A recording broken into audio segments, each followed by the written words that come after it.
అండి, నా పేరు సంధ్య. ఈ వీడియోలో నేను బయోడర్మా దగ్గర నుంచి ఉన్న హైడ్రోబియా జెల్ క్రీమ్ గురించి, అది ఎలా మన స్కిన్కి హెల్ప్ చేస్తుందో, ఎలా చెయ్యదో అది షేర్ చేస్తానండి. మొదట వచ్చి ఈ ప్రోడక్ట్ మన స్కిన్కి కొద్దిగా హైడ్రేషన్ యాడ్ చేస్తుందండి. ఈ ప్రోడక్ట్లో గ్లిసరిన్ అని ఒక ఇంగ్రీడియంట్ ఉందండి. గ్లిసరిన్ వచ్చి ఒక హ్యూమక్టెంట్ అంటే వాటర్ మ్యాగ్నెట్స్ అండి.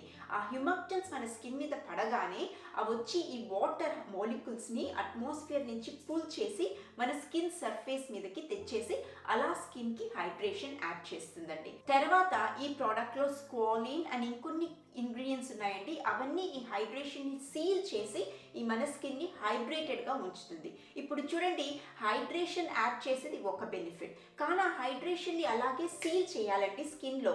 లేదంటే ఈ హైడ్రేషన్ గ్లిసరిన్ అలాంటి ఇంగ్రీడియంట్స్ ఏ హైడ్రేషన్ అయితే తెస్తుందో ఆ హైడ్రేషన్ వల్ల అట్మాస్ఫియర్కి ఎవాపరేట్ అయిపోతుంది. అందుకే ఇలాంటి ప్రోడక్ట్స్లో మంచి సీలింగ్ ఇంగ్రీడియంట్స్ కూడా ఉండాలండి. సో ఇందులో స్క్వాలిన్ అని ఇంకొన్ని సీలింగ్ ఇంగ్రీడియంట్స్ ఉన్నాయండి. తర్వాత ఇందులో నయాసినమైడ్ అని ఇంకో ఇంగ్రీడియంట్ ఉందండి. నయాసినమైడ్ చాలా మంచి ఇంగ్రీడియంట్ అండి.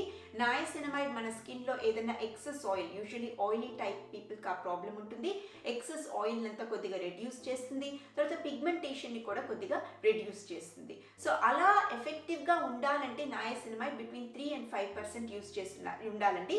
వీళ్ళు ఎంత నయాసినమైడ్ యూస్ చేస్తున్నారో నాకు తెలియదు. ఇది ఇంగ్రీడియంట్ లిస్ట్లో నయాసినమైడ్ అరౌండ్ 6th వస్తుందండి. సో మేబీ వాళ్ళు క్లోజ్ టు 5% యూస్ చేయలేదు అని నేను గెస్ చేస్తున్నానండి. ఈ ప్రోడక్ట్లో కొన్ని ఇంగ్రీడియంట్స్ ఉన్నాయండి. వాటిని ప్రీబయోటిక్స్ అంటారు. ప్రీబయోటిక్స్ వచ్చి మన స్కిన్ మీద టాప్ లేయర్లో గుడ్ బ్యాక్టీరియా ఉంటుందండి.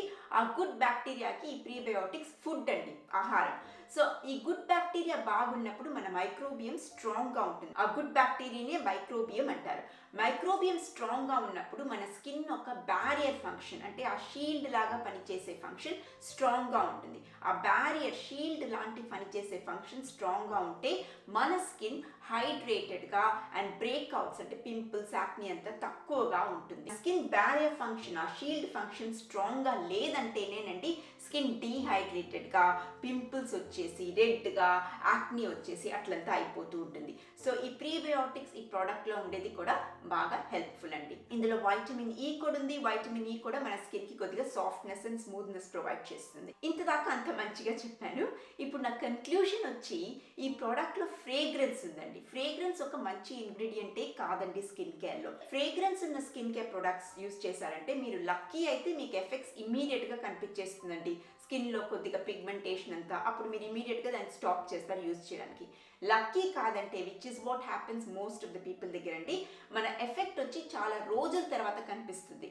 అప్పుడు ఏమవుతుందంటే కొన్ని రోజుల తర్వాత మనకి ఇలా పిగ్మెంటేషన్, డ్రైనెస్ అంతా వచ్చేస్తుంది. ఎందుకు నుంచి వస్తుందో మనకు ఇమీడియట్గా చెప్పలేము. ఎందుకంటే అంతవరకు ఈ ప్రోడక్ట్ మనం ప్రాబబ్లీ రెగ్యులర్గా డైలీగా యూజ్ చేసేస్తూనే ఉంటాం, ఇది మంచిది అనుకుంటామేమో. అందుకని బేసికలీ ఫ్రేగ్రెన్స్ ఉన్న స్కిన్ కేర్ని మీరు అవాయిడ్ చేయడం బెటర్ అండి. ఫ్రేగ్రెన్స్ ఏం చేస్తుందంటే స్కిన్ కేర్లో ఓవర్ టైం ఐదర్ కొన్ని రోజుల్లో అన్నా ఈ ఎఫెక్ట్ రావచ్చు, ఆర్ ఇమీడియట్ కన్నా రావచ్చు. మన స్కిన్లో కొంచెం సెన్సిటివిటీ డెవలప్ అయిపోతుంది, డార్క్ స్పాట్స్, పిగ్మెంటేషన్ అవన్నీ కూడా డెవలప్ అయిపోతాయి. సో స్కిన్ కేర్లో ఫ్రేగ్రెన్స్ ఉండేది మంచిది కాదండి. తర్వాత ఈ ప్రోడక్ట్ వచ్చి కొద్దిగా హై ప్రైస్డ్ ప్రోడక్ట్ అండి. ఆ ప్రైస్కి ఇది ఇనఫ్ బెనిఫిట్స్ ఇవ్వట్లేదండి. హైడ్రేషన్ కూడా ఏదో ఒక గ్లిసరిన్ ఒకటే ఉంది, ఇంకా 2-3 మంచి హ్యూమక్టెంట్ ఇంగ్రీడియంట్స్ ఉంటే బాగుండేది. ఆ సీలింగ్ కూడా బాగా చేస్తుంది, కానీ ఇంకొంచెం ఇంగ్రీడియంట్స్ కావాల్సి ఉందండి. సో ఆ ప్రైస్కి తగిన బెనిఫిట్స్ ఈ ప్రోడక్ట్ డెఫినెట్గా ఇవ్వట్లేదు. అండ్ ఆ ఫ్రేగ్రెన్స్ కూడా ఆ ప్రోడక్ట్ని ఇంకా కిందకి పుల్ డౌన్ చేస్తుంది. సో ఇదంతా చూసి నాకు ఈ ప్రోడక్ట్ డెఫినెట్గా ఒక నో అండి. అదే షేర్ చేయాలనుకున్నాను మీతో. మీకు ఈ వీడియో నచ్చుంటే ప్లీజ్ నాకు ఒక లైక్ ఇచ్చి సబ్స్క్రైబ్ చేయండి. అది నాకు చాలా హెల్ప్ చేస్తుంది. నేను మిమ్మల్ని నెక్స్ట్ వీడియోలో కలుస్తాను. బాయ్ అండి.